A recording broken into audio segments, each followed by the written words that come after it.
우리가 계속 사도신경을 계속 살펴보고 있습니다.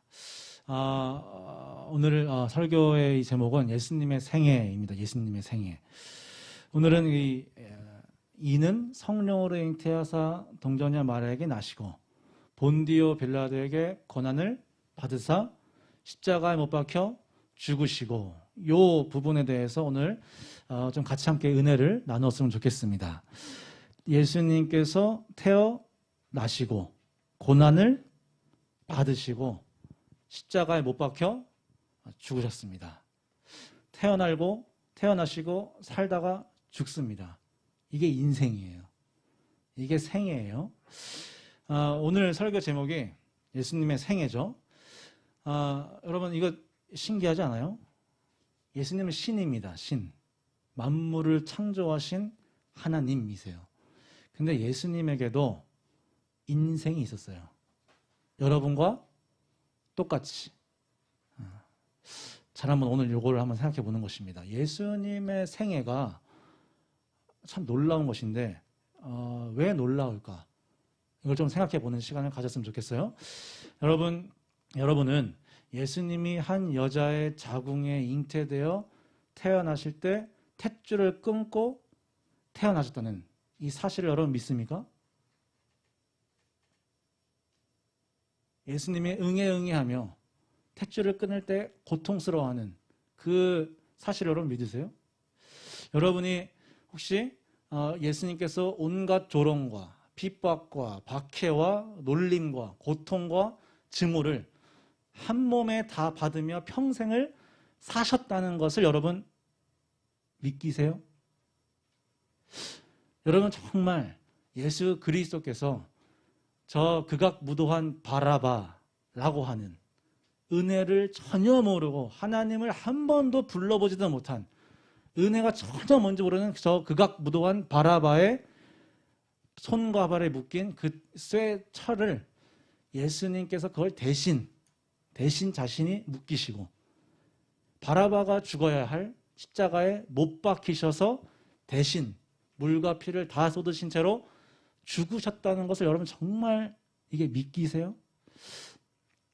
오늘 예배를 들으면서, 설교를 듣고 예배를 드리면서 오늘 하루라도, 오늘 지금 10시 25분이거든요. 딱 35분만. 오케이? 35분만 요거 내가 질문한 거 3개. 예수님 탯줄 끊고 태어나셨다. 예수님 고통 속에 사셨다. 예수님 모든 물과 피를 쏟으시고 십자가에서 죽으셨다. 요거에 대해서 30분만 생각해 봅시다. 예수님께서 이 인생, 예수님의 생애가 우리에게 어떤 의미를 갖는지, 어떤 힘과 어떤 위로를 우리에게 주는지, 어떤 은혜를 우리에게 주시는지 함께 좀 살펴보겠습니다. 오늘 우리가 읽은 본문은 히브리서입니다. 히브리서의 중요한 특징이 있어요. 이것은 편지인데 수신자가 누구였냐면 이런 분들입니다. 심각한 핍박과 고통 가운데 있던 기독교인들에게 히브리서가 이제 전해지는 것입니다. 예수님이 곧 오셔서 다 끝날 줄 알았어요. 이 고통, 이 로마, 이 유대 사회, 이 교만들, 이 무서움, 두려움이 다 끝날 줄 알고 좀 버티고 있었는데 너무 길어지네. 예수님 너무 안 오시는 거예요. 그래서 주변 사회와 주변 로마 정부로, 그리고 유대 사회로부터 예수님을 믿는 기독교 신자들을 죽입니다. 예수님을 믿는다고 고백하는 순간, 사도신경을 고백하는 순간 목이 잘려요. 그래서 이들이 어떻게 했냐면 사자밥이 되어 5만 명이 모일 수 있는 경기장에 한가운데 나무 기둥을 박아놓고 거기에 기독교, 이 사도신경을 고백하는 믿는 자들을 밧줄로 묶습니다. 거기다가 사자 3마리를 풉니다. 경기장에서 양 끝에서 사자 한 마리 나옵니다. 그러면 이 기둥 가운데 있는 이 기독교 신자는 이미 피를 흘린 상태예요. 사자가 뭘 좋아하는 줄 아세요? 피 냄새를 좋아해. 그래서 바로 돌진입니다. 멀리서 200m, 100m, 50m, 30m 확. 이것을 5만 명이 보는 가운데 어제 사촌동생이 그렇게 죽었어요. 어제는 이모부가 그렇게 죽었어요. 여러분, 이들에게 보내는 편지가 히브리서예요. 장난 아닙니다. 그냥 핍박 고통 이렇게 하면 못 느낄까 봐 내가 다 자료 조사했어. 어떻게 죽나. 이렇게 죽는데 여러분 지금 상상 안 되지만 상상을 해봐. 상상을 해야 돼요. 이렇게 죽어요. 여러분 믿음 지키기가 불가능하지. 거의 불가능하죠. 그래서 당시 기독교 신자들, 기독교인들에게는 이런 일들이 많았어요. 배교하는 일, 배교. 이런 배교라는 뜻이 뭔지 아시죠? 이런 것입니다. 예수님을 버리고 사도신경을 포기해. 이게 배교예요. 배교. 종교를 배신하는 것. 내가 믿는 예수님을 배신하는 것. 등을 돌리는 것. 당연히 그러지. 당연하죠. 여러분 동물원의 사자가 동물원은 안전하잖아요. 그 철창에서 만약에 사자가 그러지 않지만 만약에 동물원에 이렇게 철창 다 돼 있고 강철률이 다 돼 있어, 강화 다 돼 있어요. 근데 만약에 사자가 으르렁 하면서 광 다가와도 어때요? 완전 무서워서 기겁을 합니다. 이거 분명히 안전한 거 알면서. 근데 이게 전혀 없이 피를 흘리고 있는 나한테 사자가 달려온다. 상상해 보세요. 이거 굉장한 겁니다. 그래서 배교는 어떻게 보면 당연한, 너무나 어려운, 쉬운 일이죠. 배교라는 건. 그래서 이 믿음의 선배가 이 기독교의 신자들에게 힘과 어떤 위로를 주기 위해서 이런 편지를 쓰는 것입니다. 그래서 오늘 읽은 본문에 처음 말이 근데 뭐가 나오죠? 이런 거 나와요. 돈 사랑하지 마. 오늘 읽은 본문의 처음입니다. 돈 사랑하지 마. 2000년 전에도 돈을 사랑하는 기독교인들이 많았나 봐요. 그렇게 생각할 수 있어요. 그런데 여러분, 돈을 사랑한다는 것은 우리 교회 원로 목사님이신 해석을 빨리 알려드려야 편합니다. 돈을 사랑한다는 말은 이것이에요. 돈으로 할 수 있는 것을 사랑하는 것이에요. 돈으로 할 수 있는 것을 사랑하는 것이 결국 돈을 사랑한다 이렇게 표현해요. 성경은. 그냥 단지 나 10,000원짜리 사랑해, 50,000원 사랑해 이런 게 아니라 50,000원으로 할 수 있는 것을 사랑하는 것이에요. 그래서 돈 자체를 사랑하지 말라 이런 게 아니라 이런 거. 돈이면 다 된다. 돈이면 오케이. 나 돈으로 다 할 수 있어. 돈이면 다 돼. 라는 이 마인드, 이 마음가짐, 이 자세를 사랑하지 말라는 것이에요. 돈이면 돼? 이런 마음을 사랑하지 말라. 돈이라는 것은 더 우리가 히브리서의 아까 내가 말한 그 핍박과 고통 가운데 있는 이 맥락 가운데서 읽으면 이런 것이에요. 돈이라는 건 결국 지혜예요. 지식. 우리의 지식으로 내가 할 수 있는 것. 내가 벌면 돼. 내가 공부하면 다 돼. 내 능력, 내가 능력 키우면 다 돼. 내가 계산해서, 내가 계획해서, 이렇게 해서 이 대학 가가지고, 이렇게 취업해가지고, 이런 여자랑 결혼하고, 이렇게 해서, 이렇게 하면 이런 보험 들고, 주식은 여기 투자했다가, 아니다, 이렇게 해서. 내 계획대로, 내 예측대로 하려고 하는 그 모든 마음을 사랑하지 말라고. 이들에게는 배교가 그런 일이죠. 내 예측대로. 예수님을 사랑한다고 안 하고 살짝 거짓말 싹 했다가 뭐 나중에 슥 어디 가서 몰래 예수님 저 무서워서 했으면 예수님 저 사랑하시니까 용서해 주세요.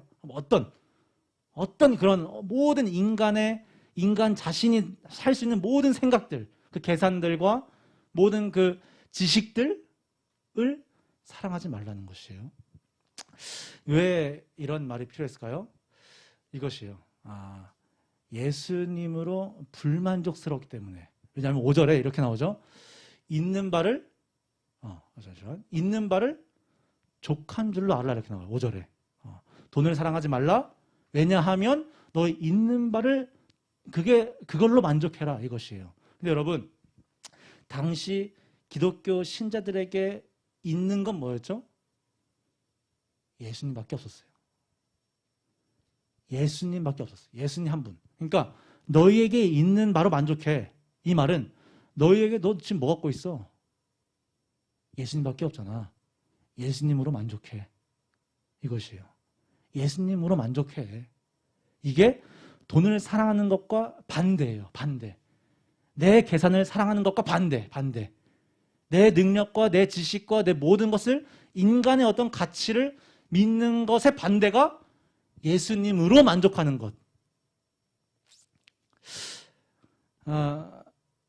예수님에게 내가 내 인생을 맡길 바에는 내 힘대로 살겠다. 여러분, 이건 가장 무서운 배교 활동, 가장 큰 배신이죠. 예수님께 내 미래를 맡길 바에 내가 공부하고 말지. 예수님에게 내가 부탁을 드릴 바에는 내가 돈을 벌고 말지. 내가 유명해지지 뭐. 예수님께 내가 뭘 할 바에는 뭐 보이지도 않고 느껴지지도 않고 뭐 맨날 뭐 재미도 없고 차라리 내가 내 스스로 하지 뭐. 이런 것들을 버리라는 것입니다. 왜냐하면 예수님께서 이렇게 말씀하세요. 예수님 말이에요. 내가 뭐라고요? 결코 너희를 버린다 안 버린다? 버리지 아니하고 너희를 결코 떠나지 아니하리라. 보통 이제 어른들과 이런 예배를 드리면 여기서 여러분의 부모님들은 다 아멘 하는 거예요. 여기서. 이런 말씀 구절에 아멘 해야 돼요, 여러분. 아멘이라는 것은 맞습니다. 동의합니다. 라는 뜻이거든요. 여러분, 아멘 하지 마세요. 아멘 하면 굉장히 막 관심 받죠? 마음으로 믿어야 돼. 11장 5절 믿으세요. 예수님이 결코 여러분을 버리지도 떠나지도 아니하리라. 이 말을 우리는 마음으로 믿어야 돼. 정말 믿어야 돼요. 그리고 이것은 진짜야. 진짜입니다. 그래서 여러분, 돈은 우리를 떠나. knowledge, 지식 우리 버려. friend, 친구도 우리 버려. 또 세상 가치도 우리를 떠나요. 세상의 보물들 다 떠나요. 우리를 버려. 그러나 예수님은 전혀 버리지 않습니다. 여러분을 결코 떠나지 않아요. 그래서 여러분, 예수님은 여러분과 똑같은 인간이 되시려고, 여러분과 똑같은 인간이 되어서 여러분을 구원하시려고 동정녀 마리아에게서 나시고 예수님께서 우리와 똑같은 사람의 고통, 고난을 다 받으시고 십자가에 못 박혀 죽으셨어요. 여러분을 구원하려고. 자, 그래서 예수님께서 사람의 인생을 사셨다는 그 최종적 의미는 간략하게 말하면 이것입니다. 예수님, 여러분과 함께 하신다. 여기서도 여러분의 부모님들은 아멘이 터져 나올 거야. 다 해봤어. 여러분, 사도신경 고백할 때 동정녀 마리아 나시고 고난받으시고 죽으셨다. 예수님께서 사람의 인생을 사셨다는 것은, 그 뜻은 이거 쫙 쥐어짜면 요거예요. 예수님, 우리와 함께 하신다. 이것을 네 글자로 뭐라 그래요? 지현은 아니고 임마누엘. 예수님의 생애는 임마누엘이에요. 임마누엘. 예수님, 우리와 함께 하신다. 이거 알려주는 거야, 사도신경에서. 이걸 고백하는 거예요. 예수님, 우리와 함께 하신다. 그래서 우리가 사도신경의 이 부분을 고백할 때는 마음속으로 어떻게 생각해야 돼요? 이걸 생각하는 것이에요. 입으로는 우리가 동정녀 마리아 나시고 뭐 고난 받으시고 하신다, 이렇게 입으로는 이렇게 말하고 있지만 마음속으로는 어떻게 생각하라고요? 요거, 우리와 함께 하신다. 이것을 마음속으로 생각하면서 입으로 고백하는 것이에요.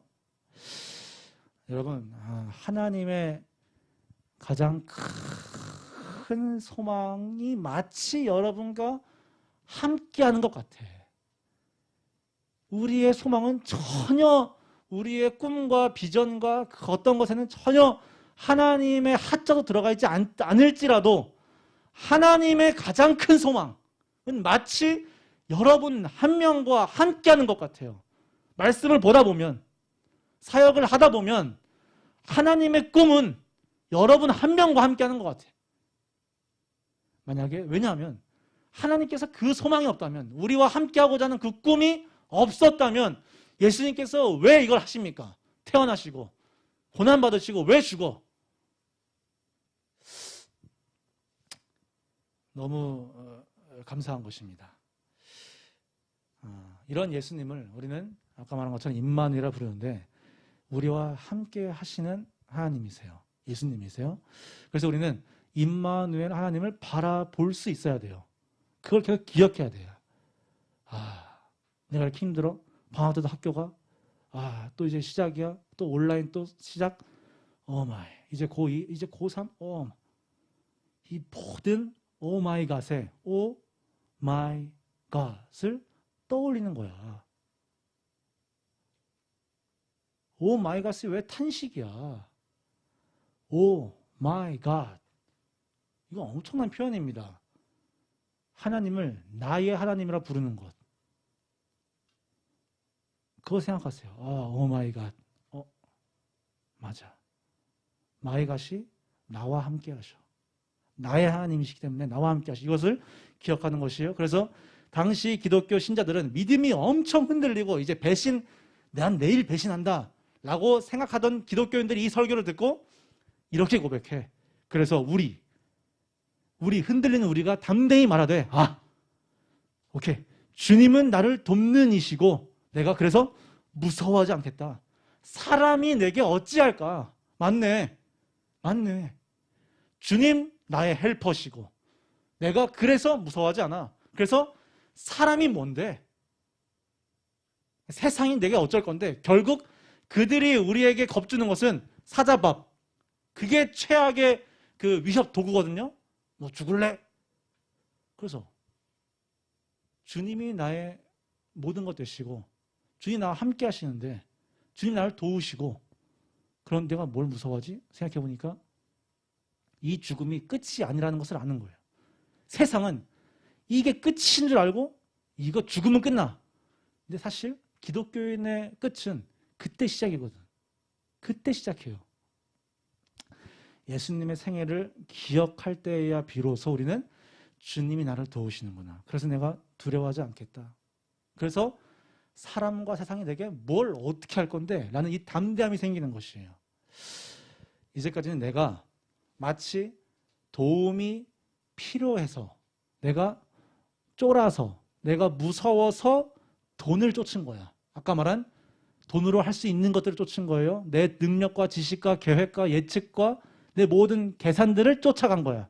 도움이 필요하고 무서워서. 그러나 여러분 예수님의 인생을 통해서 우리를 떠나지 않고 버리지 아니하신다는 하나님을 정말 믿으면 이것을 쫓아갈 필요가 없는 거죠. 사람이 내게 어찌하리요. 여러분 세상이 여러분께 뭘 어떻게 하겠습니까? 여러분 지금 가장 큰 고민 대학, 친구 그걸 어떻게 할 건데?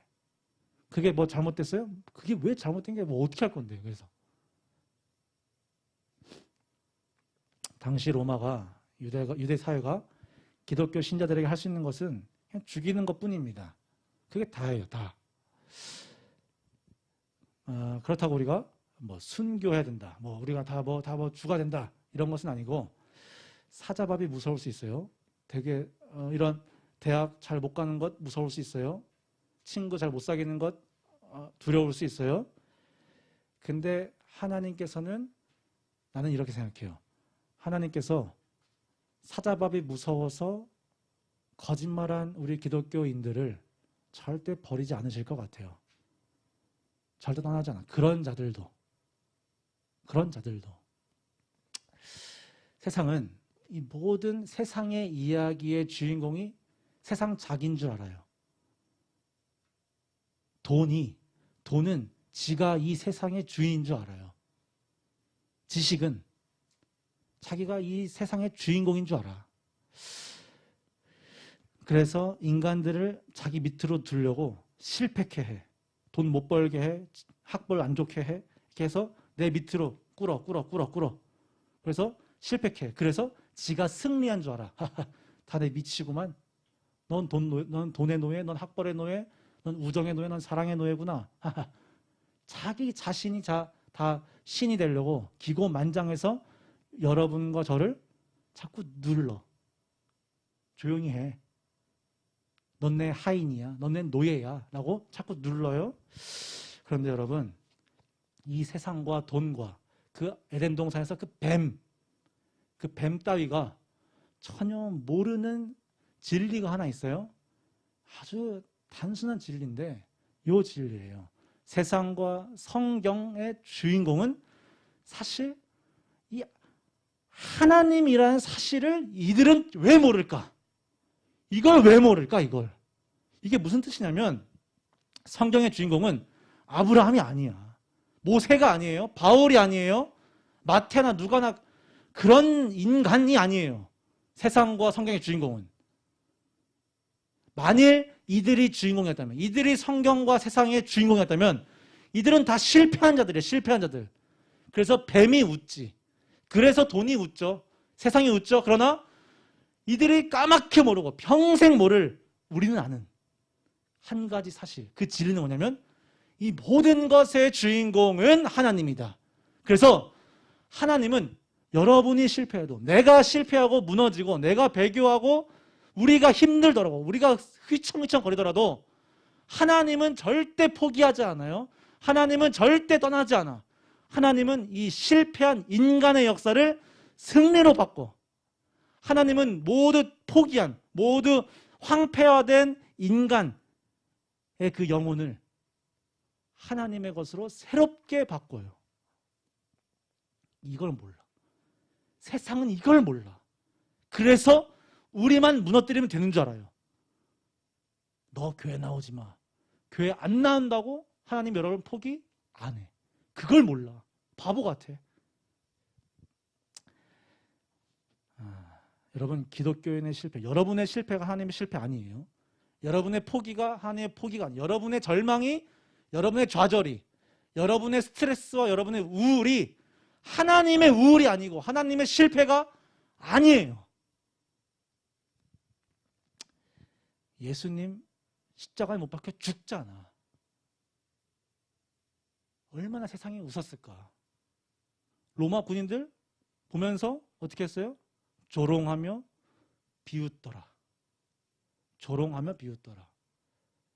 거기까지야. 세상은 딱 거기까지. 예수 한 명 죽이면 다 끝날 줄 알았지. 기독교라는 게 생겨날 줄은 몰랐지. 요걸 우리가 이제 믿어가는 것입니다. 이 죽음에서, 이 조롱과 비웃음에서 하나님이 거기서 일 시작하는 거예요. 그때 일 시작하는 것이에요. 여러분, 우리에게 고난은 하나님께는 사역입니다. 우리에게 고통은 하나님께는 일거리야.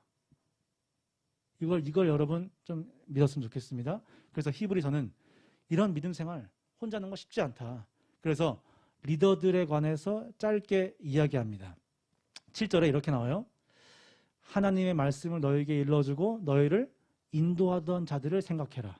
근데 여러분 7절을 원래 너무 헷갈려. 한글은 헷갈려요. 영어로 보면 이렇게 처음 7절 시작 이렇게 나와요.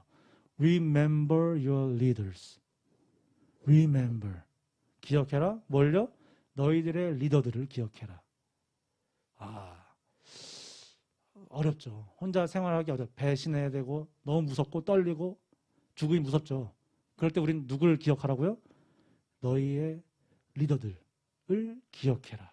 근데 여러분 이런 말 들으면 그냥 우리는 어렴풋하게 우리 부모님이나 목사님이나 선생님이나 뭐 옆에 이런 사람들을 그냥 떠올려. 그냥 나이 많은 사람들을 그냥 리더라고 생각해요. 그러나 여러분 너무 뼈아프게도 나이 많다고 목사라고 리더가 되는 게 아니라는 거. 여러분을 낳으신 부모라고 여러분의 리더가 아니라는 거. 왜냐하면 히브리서에서 말하는 이 리더는 뭐냐면 하나님의 말씀을 일러주는 자가 리더예요. 하나님의 렌즈를 끼워주는 자가 리더예요. 모르겠어요. 여러분의 부모님들은 여러분의 무엇을 일러주는지 잘 생각해 보세요. 정직한 어른이라면 이 히브리서 말씀은 너무 마음이 무섭습니다. 시려. 정말 우리가 정말 부모님과 목사가 선생님이 정말 리더일까? 하나님의 말씀을 일러주는 자가 리더라는 사실을 여러분 기억하세요.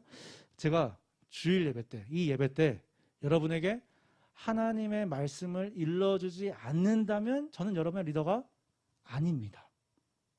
여러분의 부모님이 여러분의 집에서 하나님의 말씀, 하나님 나라의 시스템, 그 체계를 일러주지 않는다면 그것을 자꾸 하라고 노력해야 돼요. 여러분이, 이걸 들은 여러분이 그리고 무엇보다 여러분이 리더가 되어야 돼. 여러분이 리더가 되어야 돼요. 하나님의 말씀과 하나님의 나라의 체계를 일러주는, 말해주고 가르쳐주는 리더가 되어야 돼. 비난하기 전에 나부터. 그런 걸 하면 이게 떠올리는 것입니다. 히브리서 이 저자가 기독교인들에게 이걸 말하는 거예요. 오늘 본문의 마지막 구절은 사도신경 오늘 읽은 사도신경 그 부분을 아주 멋있고 은혜롭게 요약해 줍니다. 오늘 마지막 구절 이것이에요. 예수 그리스도는 어제나 오늘이나 영원토록 동일하시니라. 이것을 아주 요약합니다. 왜냐하면 여러분 예수님께서는 어제 마리아에게서 나셨어요. 오늘 우리와 함께 살아가세요. 예수님은 영원토록 우리를 위하여 이 일을 행하세요. 이 믿음을 주려고 영원토록 우리 가운데 함께 하세요. 이 예수님께서 우리와 함께 하신다. 예수님께서 당시 히브리서 당시 기독교인들에게도 함께 했던 것처럼 이들이 사자밥이 무서웠지만 이 말씀을 듣고 예수님께서 우리와 함께 하시는 거, 동일하신 분이구나. 이것을 다시 한번 믿고 그들이 계속해서 신앙생활을 유지하실 수 있었던 것처럼 오늘 저와 여러분에게도 예수님 동일하신 분이고 동일하신 그 은혜와 능력과 그 마음으로 저와 여러분과 함께 하세요. 그래서 여러분 이걸 위해서 다 같이 기도했으면 좋겠습니다. 뒤에 불 좀 꺼주시고 짧게 한번 기도했으면 좋겠습니다.